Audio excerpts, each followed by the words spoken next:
Secara diam-diam, pada pertengahan tahun 1930-an, Hitler akan mengambil keputusan strategis. Yang pertama-tama dia sampaikan kepada tangan kanannya. Hitler berambisi membawa Jerman untuk berperang. Sebuah propaganda digaungkan oleh anak buahnya. Propaganda seolah-olah menunjukkan keharusan bagi Jerman untuk berperang dalam 4 tahun ke depan. Demi menyukseskan agendanya ini, Hitler menunjuk Hermann Göring sebagai sosok yang akan mengatur agenda besar ini. Pertama-tama, Hitler memperkuat sektor ekonomi melalui sektor produksi. Pada tahun 1936, Hermann Göring ditunjuk sebagai kepala industri Jerman. Keuangannya tidak terbatas. Dia mengepalai dan memobilisasi lebih dari 228 pabrik, sebuah kekuatan yang unik dan mengagumkan pada saat itu. Pabrik-pabrik yang semula berorientasi pada sektor industri perlahan-lahan berubah menjadi pabrik senjata dan peralatan perang. Jerman kehilangan tentara sejak kekalahan Perang Dunia Pertama. Negaranya hancur dan dikuasai oleh negara pemenang. Maka, secara senyap, Hitler dan kaki kanannya merencanakan sebuah misi balas dendam. Melalui Hermann Göring, mereka menyebut tujuan dari rencana 4 tahun ini sebagai cadangan kehormatan dan cadangan kehidupan negara Jerman. Namun, fungsi baru ini juga memungkinkan Hermann Göring untuk memperkaya dirinya sendiri. Untuk ulang tahunnya saja misalnya, para industrialis menghujani dengan berbagai hadiah. Dia menerima barang-barang kolektor, tapi memiliki kecenderungan untuk lukisan maestro dan batu mulia. Sistem korup yang dia tetapkan terorganisir dengan baik.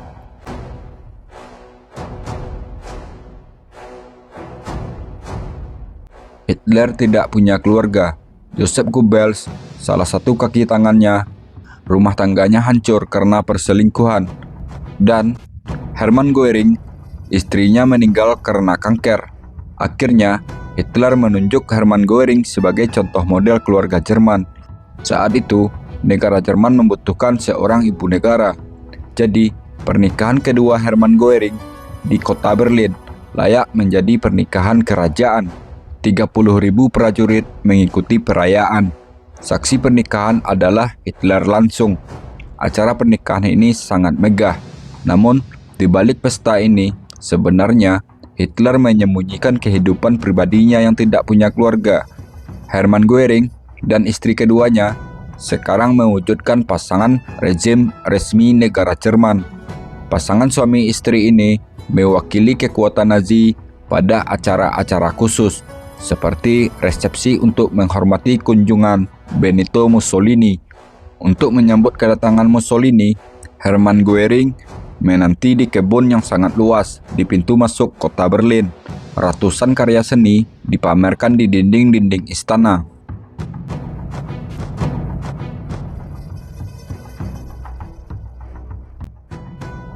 Setelah persiapan selama 3 tahun, tiba-tiba Hitler merubah rencananya. Hitler dengan tidak sabar menginginkan perang dengan segera. Hermann Göring mengalami kesulitan untuk menahan Hitler. Führer sekarang memerintahkan untuk memulai perang. Hitler rutin untuk mengambil bagian dalam latihan pertempuran. Terlepas dari latihan besar ini, Hermann Göring merasa sulit untuk mengekang ketidaksabaran Hitler, karena dia tahu betul bahwa rencana untuk mempersiapkan Jerman untuk perang tidak sesuai dengan jadwalnya. Alhasil, 1 tahun lebih awal dari rencana yang ditetapkan semula, Hitler akhirnya memberikan perintah untuk menyerang. Hitler dan kaki tangannya akhirnya masuk ke dalam mode perang pada tahun 1939. Awalnya tampak sangat mudah dan tentara Jerman tampaknya tak terkalahkan. Setelah 1 tahun berperang, Polandia, Denmark, Norwegia, Belgia, Belanda, dan Prancis telah diserang. Setengah dari Eropa runtuh. Hitler menunjuk 2 orang dari kaki tangannya untuk mengurus di 2 sisi zona perang. Hermann Göring bertugas di sisi barat, zona taklukan, seperti daerah Prancis, sedangkan Heinrich Himmler bertugas di sisi timur, seperti Polandia, Ukraina, maupun Belarus. Penjarahan besar dimulai. Hermann Göring menjadikan Paris tempat berburunya. Dia datang dengan limusin konvertibel, berkeliaran di jalanan, turun di Place Vendôme di sebuah istana. Hermann Göring datang mengunjungi Museum Prancis Matisse, Monet, dan Cézanne. Dia mengambil ratusan lukisan untuk melengkapi koleksi besarnya. Pada tahun yang sama, Hitler juga tiba di Paris dengan salah satu kaki tangannya, yaitu Albert Speer, yang mendampinginya. Dia berjanji untuk meniru monumen paling indah di ibu kota Prancis, untuk monumen masa depan mereka di Jerman, tepatnya di kota Berlin, dengan ukuran yang lebih besar tentunya. Setelah selesai berkunjung ke kota Paris, Hermann Göring kembali sebagai komandan militer yang menang perang. Namun, ada sesuatu yang disembunyikannya setelah kembali dari medan perang. Bagi rakyat Jerman, ini adalah keberhasilan yang mempesona dan megah. Tapi, menurut para ekonom, ini adalah bencana, karena hanya beberapa minggu setelah perang, Jerman tidak lagi memiliki bom, tidak ada amunisi, dan sangat sedikit pesawat yang tersisa. Hermann Göring tahu betul dengan masalah ini, namun dia tidak berani menyampaikannya kepada Hitler karena takut menyinggung perasaan Hitler. Bahkan Hermann Göring harus berbohong. Dia akan menghancurkan Inggris hanya dalam 3 minggu saja. Hal ini membuat Hitler semakin terbuai dan haus akan kemenangan perang. Hitler semakin lupa daratan dan tambah melayang di atas awan. Hitler mulai tidak bisa lagi berpikir secara rasional. Di sisi lain perang, tepatnya di timur, Heinrich Himmler mengklaim sebuah kerajaan untuk dirinya sendiri, di mana dia mengawasi kebijakan pemusnahan yang tercela dengan sangat dingin. Perang Jerman di sisi timur jauh lebih biadab. Tragedi kemanusiaan terbesar sepanjang sejarah manusia modern sedang terjadi di sana. Ketika Heinrich Himmler berkunjung ke Polandia, tentara SS-nya sudah melakukan perang rasis terbesar, sehingga banyak dari tentara SS mengalami trauma dan beban mental yang berat.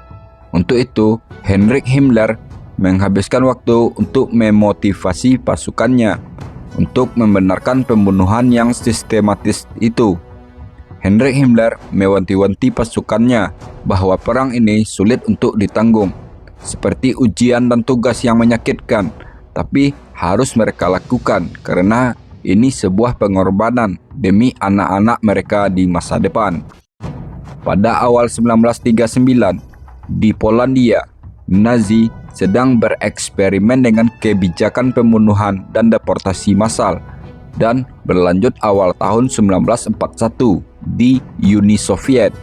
Di bawah perintah Heinrich Himmler, mereka membangun ruang hidup mereka, kekaisaran kolonial yang penuh budak dan bebas dari orang Yahudi.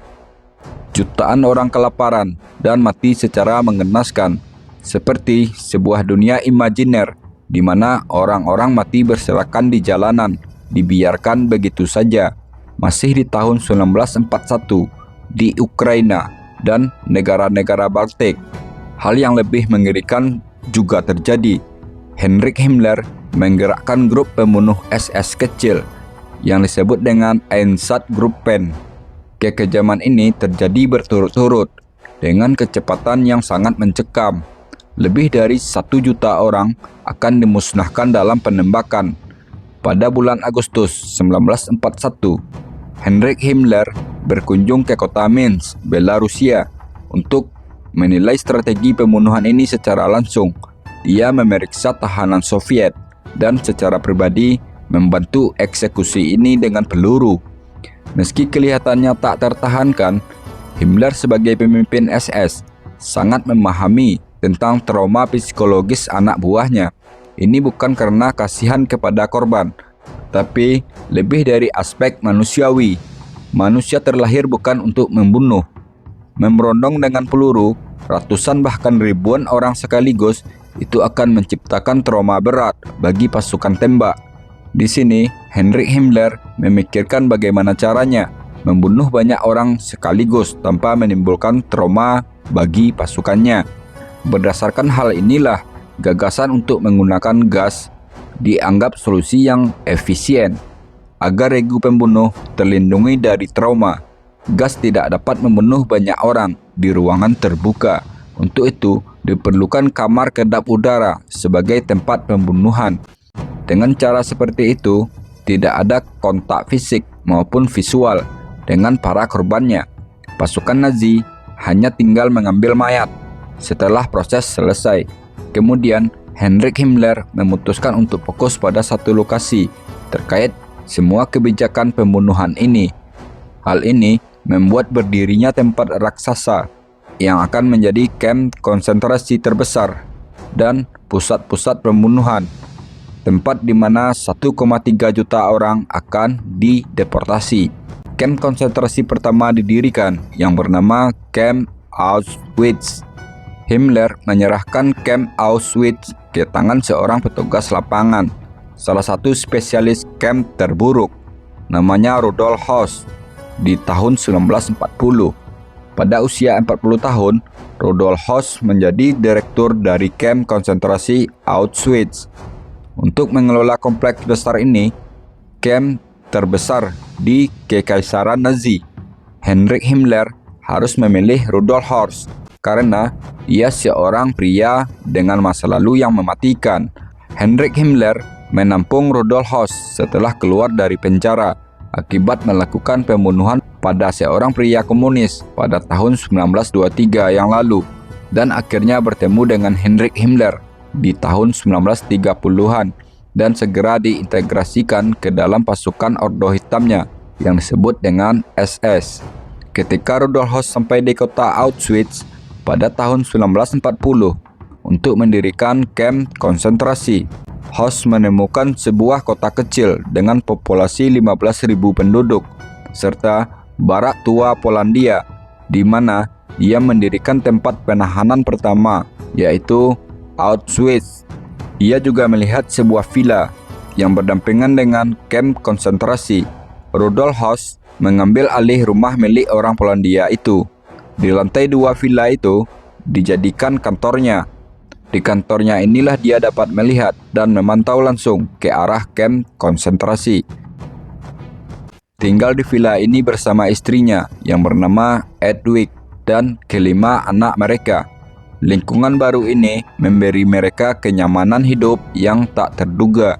Berkat kamp konsentrasi, keluarga Höss menjalani kehidupan yang nyaman dengan tenaga kerja yang berubah menjadi perbudakan. Pada tahun 1941, Himmler memerintahkan Rudolf Höss agar Auschwitz direnovasi agar dapat menampung tahanan lebih banyak, karena bangunan tua dengan bata merahnya tidak lagi cukup menampung gelombang manusia untuk dimusnahkan. 3 km jauhnya dari lokasi pertama ini, pembangunan Birkenau dimulai, sebuah kamar gas raksasa dan juga pusat eksekusi. Setelah mereka tiba, orang-orang yang dideportasi dikirim langsung ke kamar gas. Höss juga menggunakan tahanan untuk memasok tenaga kerja yang dibutuhkan di seluruh kompleks industri. Selain itu, sebuah pabrik kimia besar juga didirikan dengan kemajuan teknologi di saat itu. Pabrik itu memproduksi karet untuk ban. Kamp konsentrasi Auschwitz terus melakukan pembangunan. Setelah pabrik besar ini, Rudolf Höss juga mengembangkan proyek pertanian besar dengan Heinrich Himmler. Rudolf Höss bertanggung jawab atas pemeliharaan sebuah rumah kaca untuk penelitian tentang tanaman baru. Mulai tahun 1943, kamp konsentrasi Birkenau berkembang dengan pesat. Pusat pertanian baru kembali dibangun di dusun kecil Ratsko. Selama perang, kamp Auschwitz menjadi sebuah kota model bagi Nazi. Populasi menjadi 4 kali lipat dan bangunan-bangunan baru yang besar terus dibangun. Di dalam kamp konsentrasi bersama Rudolf Höss, penjahat besar Nazi lainnya juga mengambil peran.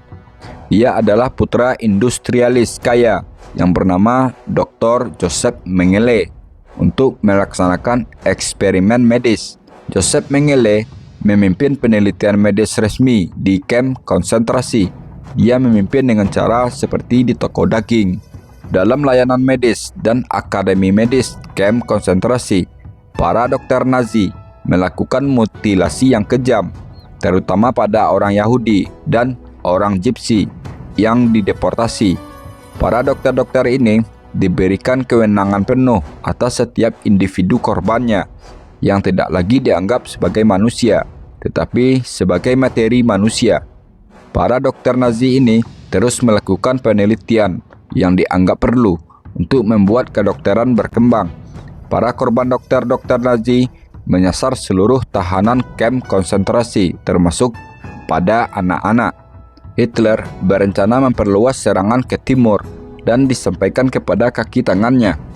Pada awalnya, Hermann Göring sangat skeptis tentang serangan ke timur ini, dan kemudian dia menyadari dengan cepat bahwa tampaknya Hitler telah membuat keputusan. Keputusan Hitler adalah aturan untuk Hermann Göring. Jika Hitler mengambil keputusan, dia harus mematuhi perintah itu. Walau secara pribadi, menurutnya, Jerman belum siap untuk melanjutkan serangan besar ke timur. Ternyata, Hermann Göring benar. Menghadapi Uni Soviet, tentara Jerman tidak merencanakan musim dingin yang beku. Pasukannya semakin menipis. Di depan Stalingrad, kerugiannya sangat besar. Terlihat dalam beberapa pertempuran. Akhirnya, Jerman kekurangan senjata yang diperlukan. Tapi Hitler tidak ingin mendengar apa-apa. Di antara penjaga terdekatnya, dia mencari kaki tangannya yang bisa menjanjikan keajaiban kepadanya. Hermann Göring, yang telah menjadi kepala industri senjata, muncul sebagai kandidat. Hitler lebih suka bawahan yang lebih termotivasi. Dia memilih arsiteknya, Albert Speer, sebagai menteri persenjataan untuk memacu produksi senjata dan menciptakan senjata baru yang akan merubah arah perang di garis depan pertempuran. Tuntutan Hitler kepada Albert Speer jelas, memintanya untuk mengandalkan tingkat produksi. Tapi sejak awal, untuk Albert Speer menghadapi masalah yang rumit dengan tenaga kerja yang sangat minim. Para pria Jerman telah dikirim ke medan perang. Akhirnya, perempuanlah yang menggantikan peran laki-laki di pabrik senjata. Propaganda Nazi mendorong mereka untuk melepaskan pekerjaan mereka sebelumnya. Namun semua itu masih belum cukup menjangkau tujuan selangit yang ditetapkan oleh Hitler. Selain itu, Albert Speer bertanggung jawab untuk mengawasi pengembangan senjata rahasia yang harus membalikkan jalannya perang, terutama rudal V1 dan rudal V2 yang telah diuji selama lebih dari 5 tahun. Rudal balistik historis pertama ini akan mampu menabrak Inggris. Melawan segala rintangan, Albert Speer akhirnya melakukan keajaiban. Di tengah-tengah keberlangsungan perang dan pengeboman selama tahun 1943, seperti di Hamburg, Albert Speer berhasil mengandalkan produksi persenjataan. Meriam dan tank dirakit secara berantai di pabrik-pabrik besar, di mana pekerja bekerja lebih dari 70 jam dalam seminggu. Karena pengeboman sekutu, pusat-pusat kota dan beberapa situs industri Jerman hancur. Pada saat itulah muncul gagasan untuk membangun produksi bawah tanah mulai diperlukan. Di pusat Jerman, di wilayah hutan 50 km dari Hannover, sebuah proyek yang luas akan terkubur di bawah bukit. Nazi merencanakan membangun pabrik bawah tanah seluas lebih dari 12 km yang menyeberang dari sisi ke sisi seluruh gunung Mittelbau Dora. Akan dibuat pintu masuk yang luas setinggi 7 meter. Bekas sebuah tambang ini disulap menjadi terowongan yang tak berujung. Labirin ini mencakup 45 jalur.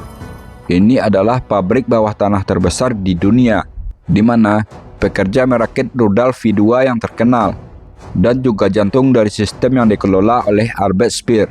Ribuan orang pekerja didatangkan dari kamp konsentrasi.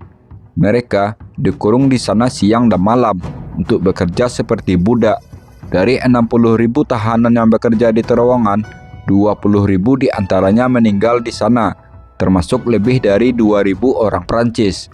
Albert Speer selalu mengatakan dia tidak peduli dengan kondisi yang buruk ini. Yang penting baginya adalah memuaskan Hitler dan menjawab semua tantangan dari Führernya itu, agar dapat pengakuan dan keberhasilan dari hasil kerjanya. Kemudian, Albert Speer juga berhasil memodifikasi sistem kamp konsentrasi menjadi industri persenjataan. Semua pencapaian Albert Speer untuk Nazi berbanding terbalik dengan kepemimpinan Hermann Göring di medan tempur. Sebuah berita dari From Rusia semakin mengerikan untuk Jerman. 200.000 orang tentara Jerman ditangkap sebagai tawanan perang. Hermann Göring kini menanggung beban kekalahan. Asupan obatnya meningkat tajam, tubuhnya membengkak dan matanya seperti kaca. Beratnya lebih dari 120 kg. Hermann Göring merasa tidak berguna. Ini adalah krisis pribadi dan untuk itu dia mencoba untuk tenang sambil minum obat seperti morfin atau obat-obat lainnya. Dalam posisi depresi inilah orang-orang semakin menghujatnya. Tidak hanya masyarakat Jerman saja, tapi juga Hitler yang menjadi lebih kritis kepadanya. Di garis depan pertempuran Front Timur, ketika Hermann Göring melakukan inspeksi terhadap divisi Panzer, sebuah prajurit masih harus berpura-pura bahwa mereka yakin akan sebuah kemenangan, padahal para tentara sadar bahwa Jerman telah kalah perang. Namun, tidak bisa dikatakan secara terbuka. Jika seseorang mengatakan bahwa perang telah kalah dan bahwa semuanya telah berakhir, dia akan langsung ditembak. Untuk menghentikan demotivasi ini, Hitler butuh seseorang yang mampu merekrut orang Jerman untuk mendukung perangnya. Sudah waktunya bagi anak buah setianya yang paling fanatik untuk kembali bertugas, yaitu Joseph Goebbels. Dengan kepiawaian propagandanya di Istana Olahraga Berlin pada tanggal 18 Februari 1943, dia mengumpulkan kerumunan Nazi yang memiliki keyakinan seperti mereka dan juga melukai orang-orang yang pulang dari garis depan perang. Dia dengan hati-hati memilih 14.000 audiensnya agar seolah-olah memang rakyat Jermanlah yang menginginkan perang total, bukan paksaan dari rezim penguasa. Padahal yang hadir dalam kongres itu adalah settingan belaka. Joseph Goebbels kemudian mengerahkan semua kemampuannya untuk melancarkan propaganda. Dia mengunjungi para korban bencana dari kota-kota yang telah dibom, mendengarkan keluhan mereka, memberikan medali, dan membangun dapur umum. Akhirnya, Joseph Goebbels memperluas usia mobilisasi untuk semua orang Jerman. Para pria yang terdaftar sekarang berusia hingga 60 tahun dan batas usia muda diturunkan menjadi hanya 16 tahun. Tentara baru direkrut pergi ke garis depan dengan pakaian sehari-hari mereka dengan senjata yang mereka miliki di tangan. Joseph Goebbels menamai operasi itu dengan Badai Rakyat. Di reruntuhan kota Berlin, di mana penduduknya mengais sampah untuk makan, satu berita lagi akan menggoyahkan moral tentara Nazi. Di Normandia, sekutu baru saja mendarat. Hari demi hari, runtuhnya Jerman semakin membayangi. Pada tanggal 20 Juli 1944, terjadi serangan terhadap Hitler. Namun demi menjaga moral pasukannya, Hitler langsung berpidato di radio, seraya menyampaikan bahwa ia masih hidup dan takdir telah menyelamatkan nyawanya. Seusai serangan itu, ruangan kerja Hitler tampak hancur. Namun, Hitler dinyatakan selamat. Ada 4 korban meninggal dunia dan 9 orang luka parah. Serangan itu diatur oleh para petinggi Nazi sendiri yang ingin menegosiasikan kapitulasi Jerman dengan sekutu. Rencana melawan Hitler ini memicu ribuan penangkapan, penyiksaan, dan pembunuhan. Albert Speer, Heinrich Himmler, Hermann Göring, Joseph Goebbels sekarang tahu apa resikonya jika mereka mengkhianati Hitler. Namun demikian, para lingkaran dalam ini akan membuat pilihan yang aman bagi diri mereka masing-masing. Para kaki tangannya seharusnya mengikuti Führer mereka, bahkan jika itu berarti mengorbankan nyawa mereka. Mereka sekarang terjebak dengan Hitler yang telah kehilangan akal sehatnya. Pada tanggal 20 April 1945, dalam acara ulang tahun ke-56 Hitler, ini terakhir kalinya mereka difilmkan bersama. Hermann Göring dan Himmler berparade. Tampaknya semuanya tersenyum, tapi semua itu hanya ilusi. Beberapa jam kemudian, mereka meninggalkan Hitler dengan tergesa-gesa. Hermann Göring mengetahui keputusan Hitler untuk tetap tinggal di Berlin. Dalam situasi saat itu, tinggal di Berlin sama artinya dengan mati. Hermann Göring tahu betul akan hal itu. Maka dia melarikan diri ke Jerman Selatan. Akhirnya tentara Soviet menghancurkan kota Berlin dengan bom. Di bunker Hitler yang berada di bawah gedung Kanselir Jerman, dari 3 orang kaki tangan Hitler, hanya Joseph Goebbels yang masih bersama Hitler. Menjelang detik-detik kehancuran Nazi, Joseph Goebbels menyampaikan pesan propaganda terakhirnya melalui saluran radio. Dalam pesannya itu, dia menyampaikan bahwa dia, istri dan anak-anaknya masih tinggal di Berlin. Tak lama berselang, kota Berlin berada di tangan Soviet.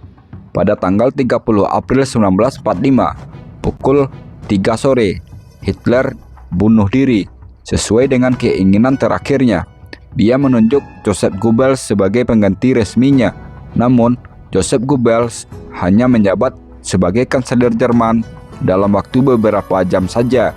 Ketika Soviet tiba di halaman kanselir, mereka menemukan tubuh hangus dari Joseph Goebbels bersama istri dan anak-anak mereka, bahwa mereka telah meracuni diri sebelum melakukan bunuh diri. Di mana-mana, tentara sekutu menemukan pemandangan yang sama. Ribuan simpatisan Nazi yang fanatik menolak untuk menyerah dan memutuskan untuk bunuh diri bersama keluarga mereka. Dari trio lingkaran dalam Hitler, hanya Joseph Goebbels yang menyatakan kesetiaan bersama Hitler sampai mati. Sedangkan 2 orang lagi, yaitu Heinrich Himmler dan Hermann Göring, bersedia untuk bernegosiasi dengan sekutu. Akhirnya, pada bulan Mei 1945, Hermann Göring menyerah kepada Amerika Serikat. Istri dan putrinya berada di bawah hak asuh yang aman. Hermann Göring masih yakin bahwa dia akan dapat bernegosiasi. Dia menyerah dengan hormat. Dia adalah seorang marsekal, pangkat militer tertinggi di Nazi. Tapi dia tahu dan sadar betul bahwa dia akan diperlakukan sebagai penjahat. Sesuai dugaan Hermann Göring, pihak sekutu meminta Jerman menyerah tanpa syarat, tanpa adanya negosiasi apapun. Barulah ketika itu Hermann Göring menyadari peluangnya untuk bernegosiasi telah tertutup. Di sisi lain, Hitler juga dikhianati oleh Heinrich Himmler yang setia. Pemimpin SS itu sedang dalam pelarian sejak Februari 1945 untuk menyelamatkan dirinya. Heinrich Himmler diam-diam melakukan kontak dengan sekutu untuk menegosiasikan kapitulasi. Dia bahkan mengizinkan bus palang merah untuk menyelamatkan lebih dari 13.000 tawanan keluar dari kamp konsentrasi Nazi. Heinrich Himmler memainkan permainan ganda di akhir-akhir perang. Dia telah bernegosiasi di belakang Hitler dengan sekutu. Dia benar-benar percaya bahwa sekutu akan menerimanya serta sedang berada dalam posisi tawar yang kuat. Ketika Himmler memahami bahwa harapan negosiasinya itu adalah sia-sia, Heinrich Himmler bersembunyi di antara tentara Jerman yang ditangkap sebagai tahanan. Dia ingin pergi tanpa disadari, menyamar dengan identitas palsu.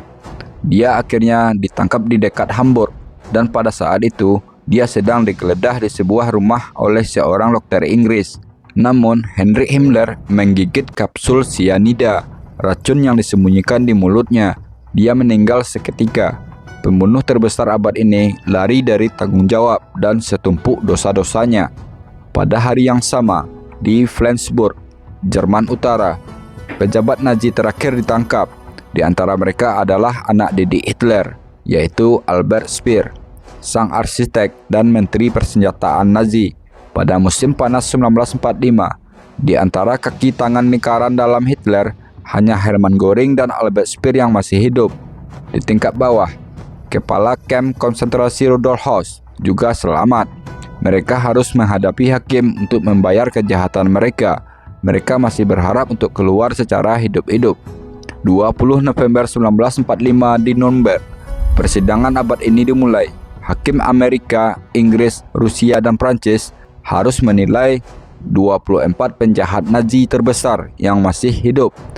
Semua berisiko hukuman mati, dan untuk pertama kalinya dalam sejarah, mereka harus menjawab kejahatan baru, kejahatan terhadap kemanusiaan. Terdakwa pertama-tama adalah Hermann Goering, kurus dan sembuh dari kecanduan narkoba. Dia merasa bahwa dia masih memiliki cukup energi untuk bertarung di meja hijau. Sejak dari awal persidangan, Hermann Goering ingin memperkenalkan namanya ke dunia. Namun, menurut prosedur Amerika, para terdakwa hanya mengaku bersalah atau tidak bersalah, tapi dia telah mempersiapkan pidatonya yang panjang selama persidangan. Dalam persidangan ini, Hermann Goering adalah pusat perhatian. Dia kira dia akan lolos dari hukuman mati. Dia masih ingin melindungi atau membenarkan proyek Hitler untuk negara Jerman. Sampai akhirnya, penjahat Nazi yang masih hidup harus menghadap ke sebuah layar dalam sebuah pengadilan. Dengan gambar-gambar sadis yang diambil ketika kamp konsentrasi dibebaskan, gambar itu diambil oleh orang Amerika dan Rusia yang dijadikan alat bukti dari kekejaman yang dibuat oleh para terdakwa. Selama pemutaran film, Hermann Goering memalingkan mukanya, menyadari bahwa pertahanannya telah hancur.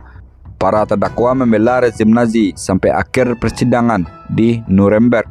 Hanya satu yang akan menyangkal keyakinannya dan berpura-pura tidak tahu apa-apa tentang Holocaust.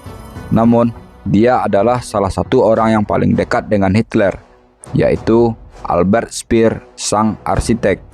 Sampai akhirnya pada tanggal 1 Oktober 1946, setelah 10 bulan persidangan di Nuremberg, putusan pengadilan sudah masuk dan dibacakan.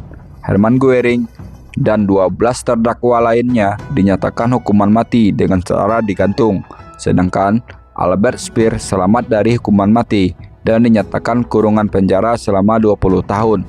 Di sisa waktunya, Hermann Goering masih berusaha melawan.